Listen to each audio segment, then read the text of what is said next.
आज हम north Korea यानी कि दुनिया की सबसे डेंजरस बॉर्डर पे कदम रखने वाले हैं, बल्कि नॉर्थ कोरिया के अंदर झांक के देखने वाले हैं, वहाँ के लोगों से बात करने वाले हैं, वहाँ की करेंसी देखने वाले हैं, बल्कि एक ऐसी टनल जिसे नॉर्थ कोरिया ने सीक्रेटली साउथ कोरिया पर अटैक करने के लिए बनाया था। और उस टनल के अंदर जाके हम चुपके से आपके लिए वीडियो बनाने वाले हैं। तो ये सिर्फ एक टूरिस्ट प्लेस नहीं बल्कि एक ऐसी जगह है जहाँ पर दो मुल्कों की कहानी आज भी जिंदा है। आज का ब्लॉग नॉर्मल ट्रैवल ब्लॉग नहीं है। आज हम जा रहे हैं कोरिया की सबसे मिस्टीरियस जगह जिसका नाम है DMZ यानी कि डीमिलिटराइज जोन। अब ये DMZ क्या है, इसे क्यों बनाया गया, इसी को हम इस वीडियो के अंदर जानेंगे। तो चलिए वीडियो को शुरू करते हैं। दो देश जब आपस में लड़ते हैं तो अलग होने के बाद में सबसे पहला काम नाम बदलने का करते हैं। जैसे फ़लस्तीन से इजराइल, इंडिया से पाकिस्तान, पाकिस्तान से बांग्लादेश। अस्सलाम वालेकुम दोस्तों, मेरा नाम है सिराज और मैं हूँ फिलहाल कोरिया के अंदर। कौन से वाले कोरिया के अंदर, साउथ वाले या फिर नॉर्थ वाले? ये दोनों देश आपस के अंदर लड़ चुके हैं। दोनों देश कहूँगा तो थोड़ा मुश्किल हो जाएगा। ये एक देश आपस के अंदर लड़ के अलग अलग हो चुके हैं। एक ने नॉर्थ ले लिया है और एक ने साउथ ले लिया है, लेकिन नाम दोनों के अभी तक फिलहाल एक ही है। एक अपने आप को नॉर्थ कोरिया बुलाता है, दूसरा अपने आप को साउथ कोरिया बुलाता है। अगर हम इंडिया के नॉर्थ में हो जैसे पंजाब वगैरह में, तो हम इंडिया के अंदर ही है। वैसे ही अगर हम साउथ में हो जैसे तमिलनाडु वगैरह के अंदर, तो हम इंडिया के अंदर ही है। तो अगर मैं कोरिया के अंदर हूँ तो मैं कोरिया के अंदर ही हूँ, अगर चाहे नॉर्थ में हूँ या फिर साउथ में हो। अब मैं फिलहाल साउथ के अंदर हूँ, लेकिन आज हम जाने वाले हैं नॉर्थ कोरिया के बॉर्डर के पास में, जो कि यहाँ से एक टूर लेके जाता है। बॉर्डर के पास में लेके जाते हैं, वहाँ पर नॉर्थ कोरिया दिखाते हैं और अपनी कहानी सुनाते हैं, कैसे हम अलग हुए, कैसे हम लड़े। वो सब चीज़ें आपको बताऊंगा इस वीडियो के अंदर, इस ब्लॉग के अंदर। सुबह के बज रहे हैं 8। हम लोग का टूर शुरू होने वाला है 9 बजे, लेकिन हमें यहाँ से मीटिंग पॉइंट पे जाना है, कहाँ पर, जहाँ से हमें वो टूर पिकअप करेंगे और हमें लेके जाएंगे। तो हम आ गए हैं बस स्टॉप पे। यहाँ से 3 स्टॉप ही है, 15 मिनट के अंदर हम पहुँच जाएंगे इंशाल्लाह। और फिर वहाँ से जो टूर आगे का होगा आपको बताएंगे, तो बने रहिए इस ब्लॉग के अंदर। एंड तक चलिए आपको बताएंगे, नॉर्थ कोरिया आपको लेके जाएंगे और वहाँ का माहौल आपको बताऊंगा। तो टूर शुरू होता है अभी। यहाँ पर 9 बज गए। ये है हमारी बस, मियोंगडोंग स्टेशन पे एग्जिट नंबर 5 पे खड़ी होती है। हम लोगों ने ये टूर कराया था वियर्टर से। इसका कितना प्राइस है और इसका क्या रिव्यू होगा, मैं टूर के आखिर में आपको बताऊंगा, वीडियो के आखिर में आपको बताऊंगा, ब्लॉग के आखिर में आपको बताऊंगा। तो चलिए शुरू करते हैं। अभी फ़िलहाल 10 मिनट बाकी है, तो बस के अंदर खाना पीना अलाउ नहीं है। यहाँ पर हम लोग बाहर नाश्ता करें, इसके बाद में चढ़ते हैं। ये बस है अच्छी खासी बड़ी। नींद आ रही है। तो पूरे 1 घंटे के बाद में यहाँ पर हम लोग एक जगह पे पहुँचे। यहाँ से टिकट लेनी होती है, बस ड्राइवर हमारे लिए टिकट लेता है क्योंकि हमने टूर इनसे ख़रीदा होता है। इन्होंने टिकट लिया। अब यहाँ पर हमें उतार के थोड़ा सा एक शॉर्ट टूर बताएगा और यहाँ पर ही हमें स्नैक्स वगैरह करना होगा क्योंकि आगे बहुत कम टाइम होता है और दुकानें भी लिमिटेड होती है। तो यहाँ पर देखते हैं क्या बताने वाला है। तो इस जगह का नाम है इमजिंगाक। यहाँ से टूर असल DMZ का शुरू होता है। यहाँ पर टिकट मिलती है। टिकट ये टूर वाले भी पहले से नहीं ले सकते, इनको भी यहाँ पर आके लेना पड़ता है क्योंकि जो पहला आता है उन्हें टिकट दी जाती है। ये टूर वालों ने हमें दिया है, ये उनका लेबल है ताकि पता चले कि कौन से टूर के साथ में हम लोग यहाँ पर घूम रहे हैं। ये हमारे टूर के लोग हैं, कुछ तकरीबन 30 से 35 लोग हैं बस के अंदर बड़ी। और ये रेलवे ट्रैक कुछ नज़र आ रही है, देखते हैं आगे चल के क्या बताने वाला है, आइडिया नहीं है। Korean War, one train was passing through the Jangdan station with many war suppliers. South Korea population is 51 million. 51 million. North Korea is 26 million people live there. So half of ours. तो यहाँ पर आगे पहले stop के ऊपर आपको वहाँ पर लेके जाने के लिए या फिर ये चीज़ बताने के लिए, समझाने के लिए थोड़ा आपको हिस्ट्री बताना पड़ेगा। और हिस्ट्री क्या है? हिस्ट्री है साउथ कोरिया की या फिर कोरिया की। कोरिया एक ज़माने के अंदर जापान के अंडर में होता था। 1945 से पहले 30-35 साल जापान के अंदर ये कोरिया हुआ करता था। उसके बाद में सेपरेट हुआ वर्ल्ड वॉर के बाद में, तो ये जापान से सेपरेट होकर एक अलग कंट्री हो गई, कोरिया पूरा। दोनों कोरिया एक ही कंट्री हुआ करती थी। लेकिन इन लोगों के पास में क्या हुआ करता था कि इन लोगों के पास में मिलिट्री नहीं थी, नवा देश था, कुछ भी नहीं आता नहीं था। तो इन्होंने 5 साल का टाइम लिया इंग्लैंड वगैरह से, आप लोग संभालो और हमें प्रिपेयर करने का टाइम दो। मैं आपको बीच बीच में बताते रहूँगा, पहले थोड़ा यहाँ पर आपको ये व्यूज़ भी बता दूँ ताकि एक साथ में बताओ आप बोर ना हो जाए। इसी ये भी देखो, ये है सोल्जर्स वगैरह यहाँ के वहाँ के। नॉर्थ कोरिया और साउथ कोरिया दोनों एक ही जगह पर एक ही देश थे और आपस में रहते थे मिलजुल के। लेकिन प्रॉब्लम तब होती है जब दो देश बड़े आते हैं छोटे देश को कंट्रोल करने के लिए। साउथ कोरिया के लिए संभालने के लिए आ गया अमेरिका। अमेरिका ने कहा कि हम तुम्हें संभालेंगे और नॉर्थ कोरिया को संभालने के लिए आ गया सोवियत यूनियन। अब दोनों की मेंटालिटी अलग थी, दोनों के काम करने के तरीके अलग थे, इसी वजह से यहाँ पर इनकी लड़ाई होना शुरू हुई। साउथ कोरिया के पास में तो कुछ भी नहीं था, अमेरिका ने प्रॉमिस किया था लेकिन वो पूरे नहीं हुए। नॉर्थ कोरिया गया सोवियत यूनियन के पास में कि हमें इस पर अटैक करना है, लेकिन जब भी फ़िलहाल उन्होंने देखा था कि अमेरिका ने जापान के ऊपर बम गिराया है तो वो रेडी नहीं थे, हिम्मत नहीं कर रहे थे। लेकिन उसके बाद में अमेरिका ने एक ऐसा लाइन बनाई कि हम सिर्फ प्रोटेक्ट करेंगे इस लाइन के अंदर जो कंट्री आती है, उसके अंदर कोरिया नहीं आता था। तब हम लोग की हिम्मत बढ़ गई। अब यहाँ पर सोवियत यूनियन ने नॉर्थ कोरिया वालों की मदद की और इन्होंने अटैक किया, यहाँ तक कि पूरा कोरिया इन लोगों ने कवर कर लिया। सिर्फ बुसान का जो एरिया सिटी जो आज है वो बाकी था, बाकी पूरा कोरिया इन लोगों ने कवर कर लिया था। ये देखो, ये नीचे लेक है, यहाँ पर पूरा जम गई है, ठंडी इतनी है कि पूरा पानी जम गया है। और ये ब्रिज के ऊपर जो मैं खड़ा हूँ, इस ब्रिज का नाम है फ्रीडम ब्रिज। इसे फ्रीडम ब्रिज क्यों कहा जाता है आगे आपको बताऊंगा, पहले ये स्टोरी जो मैंने शुरू की थी वो आपको पूरी कंप्लीट सुना दूं। तो यहाँ पर नॉर्थ कोरिया ने पूरा कवर कर लिया था साउथ कोरिया के। उसके बाद में फिर साउथ कोरिया ने हिम्मत करके यहाँ पर उन्होंने ब्लॉक किया। बाद में साउथ कोरिया वालों ने अपना हिस्सा ले लिया था, वापस अपनी ज़मीन ले ली थी, बल्कि नॉर्थ कोरिया की भी अक्सर ज़मीन ले ली थी। लेकिन उसके बावजूद एंट्री होती है चाइना की। जब चाइना एंटर होता है तो नॉर्थ कोरिया के साथ में वापस से इन्हें पीछे ढकेलता है। उसके बाद में पीस टॉक होता है, अब दो देश अलग अलग हो जाते हैं। लेकिन यहाँ पर एक बफर जोन बनाते हैं, इस जगह का नाम है डी मिलिटराइज जोन, यानी कि DMZ, यानी कि 2 किलोमीटर साउथ कोरिया में और 2 किलोमीटर नॉर्थ कोरिया के अंदर। उस जगह में वहाँ पर मिलिट्री वगैरह नहीं होती है, लेकिन ऐसा कहा जाता है, टूर वाले ने कहा। हालांकि सबसे ज़्यादा मिलिट्री यहाँ पर होती है, वो इंसानों की शक्ल में नहीं बल्कि माइंस बिछाए गए हैं, बहुत ही ज़्यादा माइंस बिछाए गए हैं दोनों देशों की तरफ से। कोई भी वहाँ पर जाएगा तो फट जाएगा। तो ये स्टोरी से आपको पता चल गया कि अब ये कहानी सिर्फ साउथ कोरिया नॉर्थ कोरिया की नहीं थी, बल्कि ये कहानी अब हो चुकी थी चाइना, सोवियत यूनियन और अमेरिका की।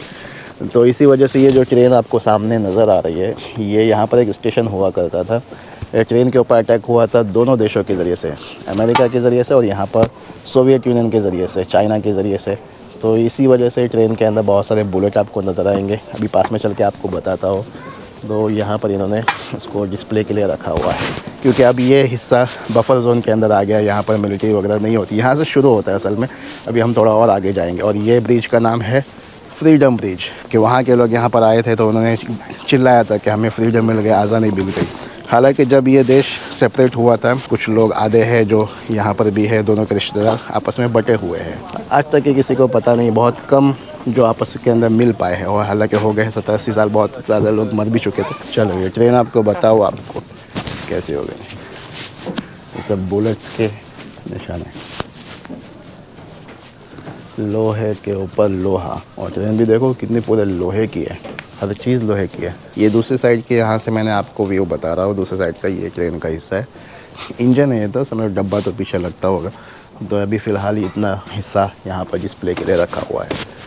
ये वहाँ से पूरा बॉर्डर शुरू होता है, DMZ और बफर जोन शुरू होता है। और बस के अंदर भी हम आगे जाएंगे। आधे घंटे का टाइम दिया यहाँ पर एक्सप्लोर करने के लिए, फ़ोटो वगैरह खींचने के लिए, नाश्ता वगैरह करने के लिए।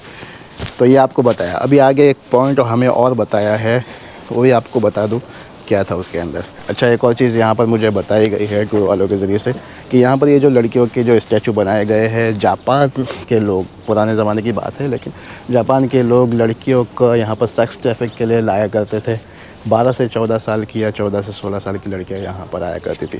और जो रजिस्टर केस थे वो 210 थे, लेकिन ये तो रजिस्टर था क्योंकि बहुत सारी लड़कियाँ सामने आके खुल के कंप्लेंट नहीं करती थी। तो ये 20-30 हज़ार के ऊपर इसकी फिगर गया था, लेकिन यहाँ पर ऐसा हुआ करता। तो दुनिया के अंदर आज भी आप देख रहे हैं एप्स्टीन फाइल वगैरह, ये सब हर जगह ऐसे ख़तरनाक और घिनौनी हरकत होते रहती है। अब नॉर्थ कोरिया साउथ कोरिया एक ही था, रिश्तेदार लोग एक थे। अब उनका जो मानना है, बिलीफ है, बुद्धिस्ट लोग या फिर अपने पुराने ज़माने के एंसेस्टर लोगों को मानते हैं, उनकी आत्माओं पे वो लोग बिलीव करते हैं बराबर। तो यहाँ पर ये चीज़ बनाई गई है। अब इनके जो पूर्वज थे वो भी वहाँ पर है, तो वहाँ के लोग यहाँ पर कैसे आएंगे या फिर यहाँ के लोग वहाँ पर कैसे जाएंगे और उनकी इबादत कैसे करेंगे, क्योंकि उनका इबादत करने का तरीका क्या है, वो एक जगह पर रखते हैं खाने पीने को। उनका मानना ये है कि हमारे पूर्वज लोग आके इसे खाते हैं। तो यहाँ पर इन्होंने एक ऐसी जगह बनाया कि जहाँ पर दोनों देश के लोग आके यहाँ पर अपनी इबादत कर सकते हैं पूर्वजों की। उसके बाद में जब वॉर होने के बाद में दोनों देश अलग अलग हो गए थे, तो उस ज़माने में ना टीवी था, फ़ोन था वगैरह कुछ भी नहीं था। तो कैसे कम्युनिकेशन करें कि अगर हमारा रिश्तेदार हो सकता है कि नॉर्थ कोरिया में ना हो बल्कि यहाँ पर ही आ गया हो वापस से, लेकिन कम्युनिकेट कैसे करें, कैसे पता चले कि यहाँ पर ही है। तो एक टीवी सीरियल चालू हुआ था एक, जिसके अंदर उसने ये प्रोग्राम चालू किया था कि आइए टीवी पर आइए और अपनी कहानी बताइए और अपना नाम सब कुछ बताइए, हो सकता है कि आपका रिश्तेदार यहाँ पर ही हो, तो वो देख के आपको यहाँ पर मिलने के लिए आ जाए। चलो यहाँ पर इसका सॉन्ग सुनते हैं।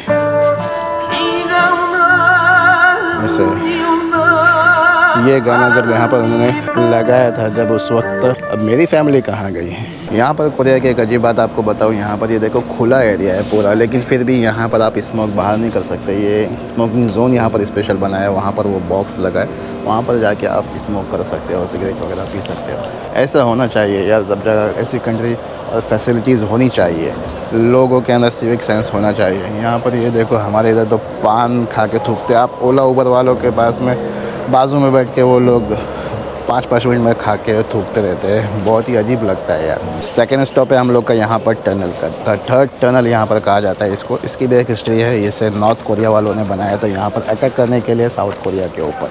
बहुत लंबी टनल है, अंदर जाने का हमें मौका दिया जाता है। यहाँ पर हमें एक्सप्लेन करेगा कैसे क्या करते हैं। यकीन नहीं हो रहा कि हम लोग इस टनल के अंदर आ गए हैं। इस टनल के बारे में आपको बताऊंगा, लेकिन उससे पहले बता दूं कि यहाँ पर जाने से पहले हमारा मोबाइल ले लिया गया, हमारा कैमरा ले लिया गया, पर्स वगैरह सब लॉकर के अंदर जमा कराना पड़ा। बल्कि एक मशीन से पास होना पड़ता है, वहाँ पर डिटेक्ट होता है कोई कैमरा वगैरह है कि नहीं।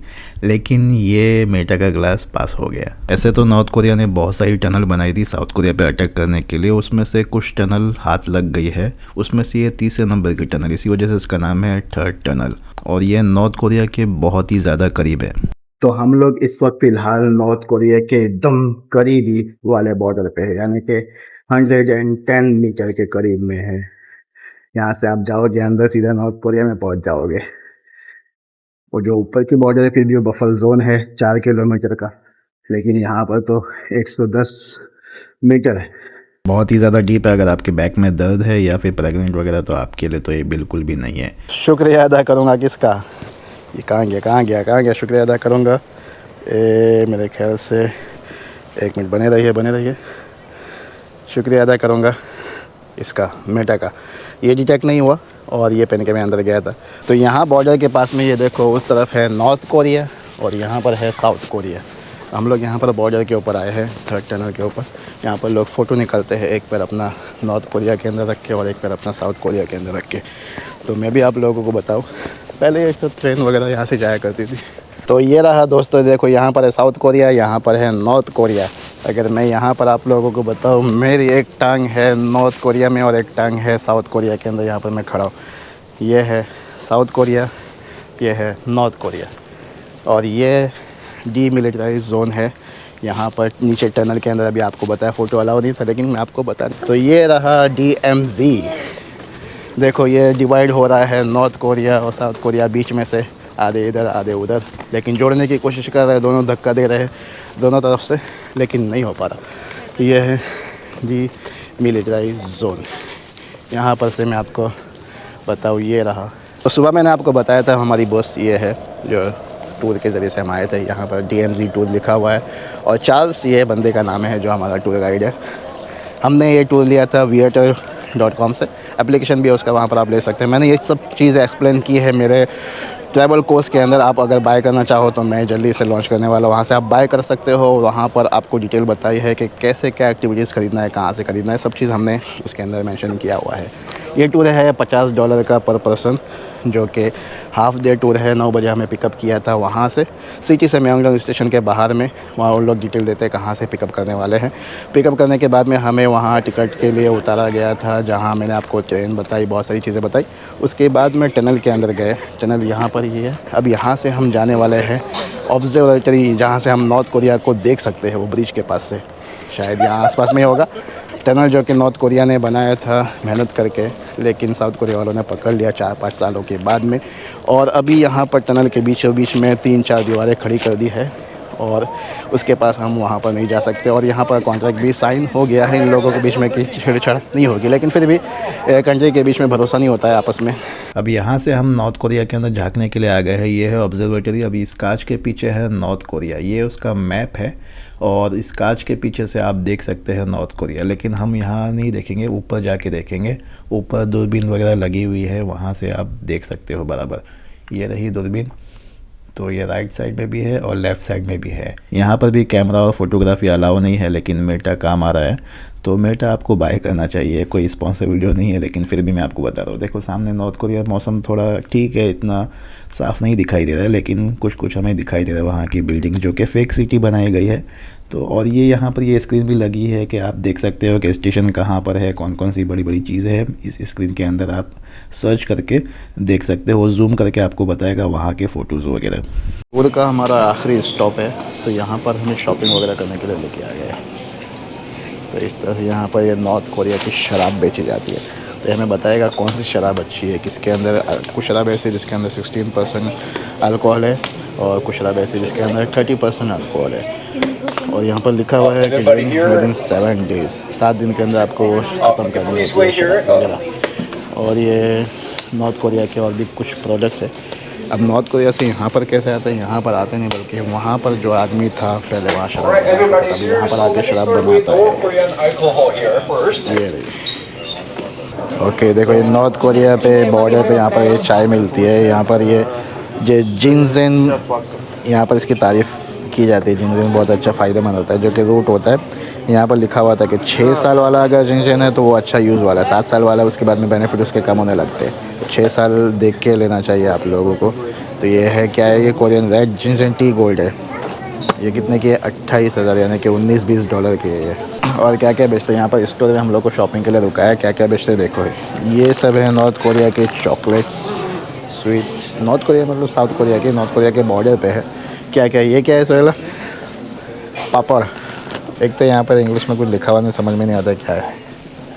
ये भी क्या, बड़े बड़े अचार, जेली के डब्बे। ब्यूटी प्रोडक्ट भी है यहाँ पर यूज़ करने के लिए, टेस्ट करने का। Cell bloom 24 gold tone. So he's Charles, our tour guide. What's your age? I'm 42 this year. 42, older than me, but he's younger than me. He's looking younger than me, but because of cosmetic, of course. Yeah, Korean cosmetic is very good. So why don't you come here and give buy it a shot? So if you want to buy a tour for DMZ, contact Charles. Yes. I will share his contact number and tour number. So you can, very good tour. You Yeah, like the that? best for a guide. Best for guide. Well, you like that.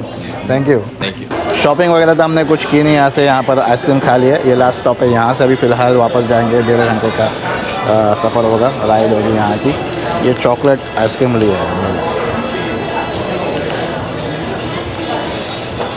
ठीक है ना, थोड़ी कड़वी है chocolate है तो कड़वी होगी। 2-3 चीज़ बाकी है यहाँ पर इस टूर के अंदर जो हमारे साथ में हुआ, वो आपको बताना बाकी है। जैसे कि Hyundai के CEO का वाक़या, कि वो असल में नॉर्थ कोरिया का है। इतना कंफ्यूज आप कभी हुए हो? यहाँ पर देखो कितने, 1 2 3 4 जो कि अपना can, glass, clear PET, vinyl, plastic, सबका अलग अलग है। और यहाँ पर कोरिया का सिस्टम क्या है कि यहाँ पर डस्टबिन नहीं होते। कल हम लोग यहाँ म्योंगडोंग सिटी के अंदर थे, आपने देखा होगा वीडियो के अंदर, हमने खाया, बच गया, पेट भर गया था और डब्बा फेंकने का था, लेकिन इधर भी हमें नहीं मिला। यहाँ का सिस्टम क्या है कि कचरा अपने साथ में लेके चलो, अपने घर तक के वापस से लेके जाओ। तो मुश्किल से 1 घंटे के बाद में चलने के बाद में हम लोगों को एक औरत जो सफाई कर रही थी वो मिल गई, हमने उसको दे दिया। वरना हाथ में पकड़ के आपको चलना पड़ता है, थैली के अंदर आपको लेके चलना पड़ता है कचरा। यहाँ पर डस्टबिन वगैरह रास्ते में आपको नहीं मिलेगी मुश्किल से। 2-3 क्वेश्चन होंगे जो आपके दिमाग में आ रहे होंगे। सबसे पहले कि आप यहाँ पर अकेले खुद से आ सकते हैं कि नहीं आ सकते? तो मेरे ख्याल से नहीं आ सकते, क्योंकि जितनी भी आपको दिख रही है सब टूर बस ही आती है। और वो एरिया ऐसा है जो कि मिलिट्री बेस होता है, वहाँ पर अंदर जाना अकेले अलाउ नहीं होता है। ये टूर वालों के साथ में हम जा सकते हैं, पासपोर्ट वगैरह चेक होती है यहाँ पर मिलिट्री वालों के वजह से। तो अकेले यहाँ पर आप नहीं आ सकते और ये टूर आपको लेना पड़ता है। बहुत सारी वेबसाइट पे मिल जाएगा आपको, गेट योर टूर पे है मिल जाएगा, वियटर पे मिल जाएगा, या फिर क्लूक यहाँ का जो है उस पर मिल जाएगा। $50 का टूर मिलता है ये। और अगर आप, एक ब्रिज है यहाँ पर, एक लंबा ब्रिज है, उस पर जाना चाहो तो कुछ $65 होता है। हमने ब्रिज को एस्केप किया क्योंकि ब्रिज को इतना वो नहीं था, तो ये $50 का बहुत ही अच्छा एक्सपीरियंस रहा और बहुत अच्छा हमें घुमाया, अच्छे तरीके से बताया, बोर नहीं हुए इस टूर के अंदर। और वो टनल भी बहुत ही अच्छा था। तो ये अप्रोक्सीमेटली हम निकले थे 9 बजे, अभी बज चुके हैं 2:30 बजे। यहाँ से बस निकलेगी और 4 बजे तक के शायद हम सिटी में वापस से पहुँच जाएंगे। तो आगे वहाँ पर उतर के थोड़ा और आपको बता दूंगा। उसके बाद में इस टूर को, इस ब्लॉग को यहाँ पर ख़त्म करेंगे। She used to live in North Korea and came to South Korea looking for freedom. 저는 DMZ에서 가까운 강원도 문천에서 태어나 어린 시절을 보내고 बताया जाता है कि ये नॉर्थ कोरिया की औरत है जो कि वहाँ से एस्केप करके साउथ कोरिया में आ गई है।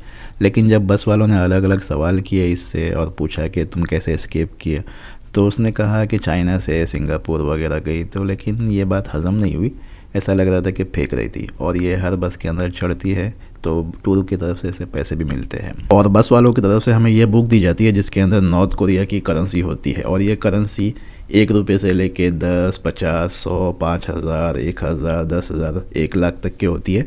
और टूर वाले कहते हैं कि ये करेंसी अभी चलती नहीं है, पहले की करेंसी थी। लेकिन क्या पता कि पहले भी चलती थी कि नहीं चलती थी, या फिर हमें बेवकूफ़ बनाया जा रहा है बेचने के लिए। और ये कैटलॉग भी देते हैं यहाँ पर। उस कैटलॉग के अंदर पूरा प्राइस लिखा होता है कि आपको 500 रुपये की करेंसी कितने की मिलेगी, 1000 रुपये की करेंसी कितने की मिलेगी, 5000 की करेंसी कितने की मिलेगी। और मैंने चेक किया प्राइस लिस्ट, तो 5000 की करेंसी $25 की। तो $25 आपको खाली एक नोट खरीदने के लिए देना पड़ेगा। खैर, जो ये लोग टूर कराते हैं जिसके अंदर हमें टनल दिखाते हैं, नॉर्थ कोरिया की फेक सिटी बताते हैं, नॉर्थ कोरिया की करेंसी देते हैं और नॉर्थ कोरियन से बात कराते हैं, नॉर्थ कोरिया की शराब बेचते हैं, तो ये भी शायद नॉर्थ कोरिया की तरह पूरा फेक टूर बनाया जाता है। पता नहीं, मैं इसके अंदर कन्फ्यूज़ हूँ। सही क्या है, गलत क्या है, पता नहीं। आप कमेंट करके बताओ आपको क्या लगता है।